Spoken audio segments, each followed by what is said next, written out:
আবু সাইদকে হত্যার কথা বলে সেখানে একটা ভিডিও দেখালো। হ্যাঁ, খুব স্বাভাবিক, এটা মানুষের সেন্টিমেন্টে লেগেছে যে তাকে পুলিশ গুলি করে মেরেছে।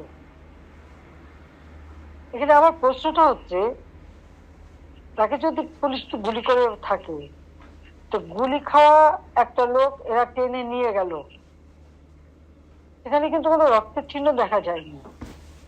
দ্বিতীয় কথা হচ্ছে যে তার সঙ্গী সাথীরা যে তাকে টেনে নিয়ে গেল, কোথায় নিয়ে গেল?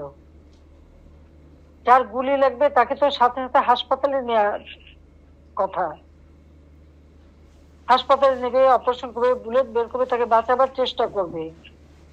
আবু সাইদকে কিন্তু হাসপাতালে নেয় নাই, নিয়েছিল প্রায় 4-5 ঘন্টা পরে।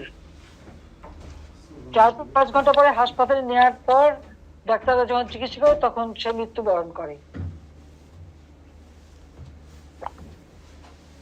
তার মাথায় আর একটা ভিডিওতে দেখা গেছে তার মাথা, ওরা যখন পুলিশকে ঢিল মারছে, সেও পুলিশকে মারতে মারতে এগিয়ে যাচ্ছে, তার মাথায় একটা ঢিল এসে পড়ে, সে মাথায় হাত দেয়।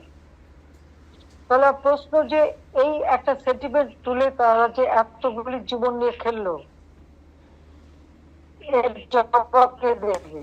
আমরা যে জুডিশিয়াল কমিটি করে দিলাম এই হত্যা তদন্ত করতে, আজকে এটা জবাব যে কেন সেই জুডিশিয়াল কমিটিকে সে তদন্ত করতে দেয় নাই।